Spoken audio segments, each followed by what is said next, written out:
નમસ્કાર, આપ જોઈ રહ્યા છો સ્પાર્ક ટુડે ન્યૂઝ। વલસાડના માછીમારો કે જે આ યુદ્ધની પરિસ્થિતિમાં ઈરાનમાં ફસાઈ ગયા હતા તે સુરક્ષિત પોતાને વતન પાછા ફર્યા છે। ભારત સરકારના સફળ પ્રયાસો અને ઓપરેશન બાદ આ માછીમારો ભારત પહોંચતા વલસાડ વહીવટીતંત્ર દ્વારા તેઓનું ભવ્ય સ્વાગત કરવામાં આવ્યું। વતનની ધરતી પર પગ મૂકતા જ માછીમારો અને તેમના પરિવારજનોની આંખોમાં હર્ષના આંસુ જોવા મળ્યા। 28 તારીખે ઈરાનથી ઘરે આવવા માટે નીકળેલા ચાલુ થઈ ગયું, ચડાઈ થઈ ગઈ એટલે હવે અમને એમ્બેસીમાંથી નંબર મળ્યો એટલે અમે એમ્બેસીમાં ફોન કર્યો કે અમે તે રસ્તે જવાય એવું છે, તમારાથી અર્મેનિયા જવાય એવું છે। હાલત બહુ અમારી ખરાબ હતી। અમે એમ્બેસીને કોન્ટેક્ટ કર્યો।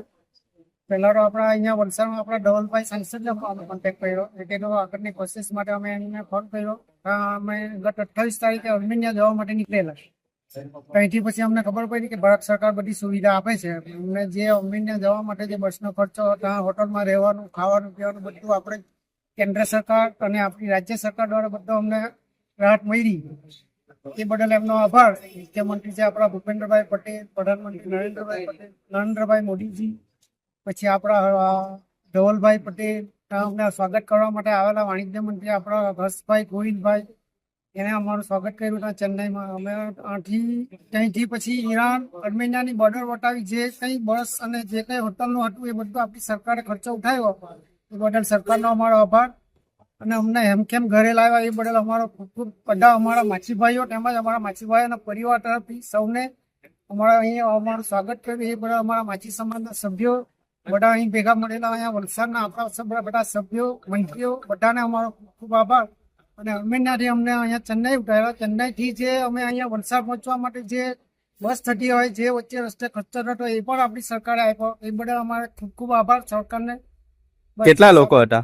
અમે એમ તો ટોટલ તો 320 આવેલા ત્યાંથી।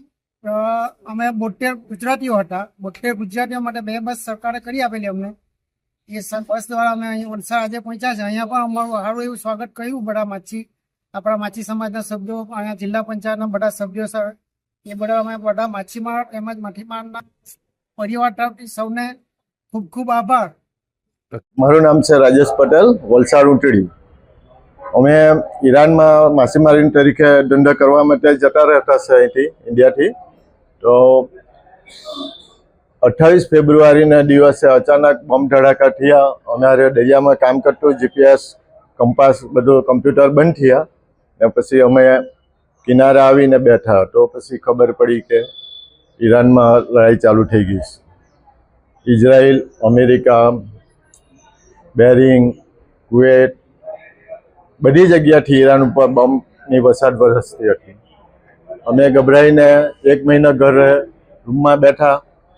હવે અમારી મુસીબત એ હતી કે અમારાથી દરિયામાં ગયા હોય, કેમ કે હોર્મુઝની ખાડી પણ મેન સેન્ટર લડાઈનું બનાવ્યું। પછી ઓલરેડી ઈરાનના હવાઈ એરપોર્ટ બધા તોડી પાડ્યા હતા। અમે મૂંઝવણમાં મુકાયા, હવે અમારે ઇન્ડિયા જવું તો જવું કેવી રીતે? પછી અમે અમારા નલ્લા વિડીયો બનાવ્યા। સંસદ સભ્ય ધવલભાઈ પટેલ, CR પાટીલ એ લોકોને ત્યાંથી ઈરાનથી રવાના કરી રીતે મોબાઈલ દ્વારા। પછી અમારે શું થશે શું નહીં અમને કંઈ ખબર નહીં પડે, અમારે ઇન્ડિયા જવું તો જવું કેવી રીતે? ત્યારબાદ એ લોકો આપણા સંસદ સભ્ય, પૂરી ઇન્ડિયન ગવર્મેન્ટ અમારી ઉપર નજર રાખી અમને સપોર્ટ માટે પૂરી ભારત સરકાર સપોર્ટ માટે તૈયાર થઈ ગઈ। પછી અમને ખબર પડી કે એમ્બેસી દ્વારા તમારાથી જોવાશે। અમને થોડો આનંદ થયો કે આપણે વતન પાછા ફરશું, એમ્બેસી મદદ કરી રહી છે। ત્યારબાદ અમને ઈરાનના એમ્બેસી, ઇન્ડિયન એમ્બેસી, અફઘાનિસ્તાન નજીક પડે તો અફઘાનિસ્તાનથી ફ્લાઇટથી મોકલાવીએ, પણ અફઘાનિસ્તાનથી બી અવાય એવું નહીં હતું, કારણ કે પાકિસ્તાન અને અફઘાનિસ્તાનની લડાઈ ચાલુ હતી। ત્યારબાદ અમારે એમ્બેસી એટલી બધી મહેનત કરે કે આપણા ઇન્ડિયનના લગભગ 5,000 જેટલા માણસો હતા, એને ઇન્ડિયા પરત કર્યા તો કેવી રીતે કરીએ? પછી એણે એક રસ્તો શોધ્યો। એ લોકો તુર્કીની બાજુમાં અર્મોનિયાથી જવાય છે. એ રીતે એ લોકો અર્મોનિયાનો રસ્તો એકદમ પાકા પાયે તૈયાર કર્યો. પછી અમને અમારા ઈરાનથી અર્મોનિયા લઈ જવાય એ રીતે એ લોકોએ લક્ઝરી બનાવી. 2-3 હોટલ રસ્તે સ્ટોપ કર્યા. પછી અમને અર્મોનિયા બોર્ડર પાર કરાવી. અર્મોનિયાની વિઝા નક્કી કરી.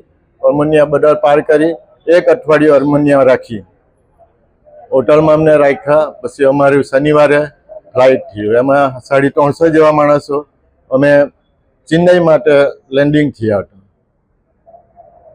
ચેન્નઈમાં રેલ મંત્રી પિયુષભાઈ એ બધા અમારું સ્વાગત કર્યું. પૂરા ચેન્નઈ મંત્રીઓ લોકોએ બી ગુજરાતના સભ્યોને બી સ્વાગત કર્યું અને એને 2 બસ લક્ઝરી બસ રોકી ચેન્નઈથી વલસાડ માટે રવાના કરી હતી. હા ઈરાનમાં તો તકલીફ તો એમાં એમ્બેસી અમને 3 ટાઈમ જમવાના આપે. તકલીફ તો કોઈ નહીં પડી. ગવર્મેન્ટ એટલી બધી અમારા માટે એટલી બધી મહેરબાની કરી કે અમને 2 કદમ ચાલવા બી નહીં પડી. એક હોટલમાંથી બીજી હોટલમાં શિફ્ટ થાય તો લક્ઝરી તૈયાર. અને હોટલમાં બી એવી સુવિધા હતી કે એક રૂમમાં સિર્ફ 3 માણસ 3 બેડ અને 3 ટાઈમ જમવાનું. અમે આપણે ભારત સરકારનો પૂરા દિલથી સેલ્યુટ કરીએ. અમે જે અહીંયા આજે વલસાડમાં ઊભા છે એ ભારત સરકારની પૂરી મહેરબાની છે. આવી રીતે ભારત સરકાર વિદેશ જતા ને અવારનવાર તકલીફમાં આવે તો ભારત સરકાર મદદ કરે. એ માટે મેં ભારત સરકારને જય હિન્દ બોલો. ભારત સરકાર.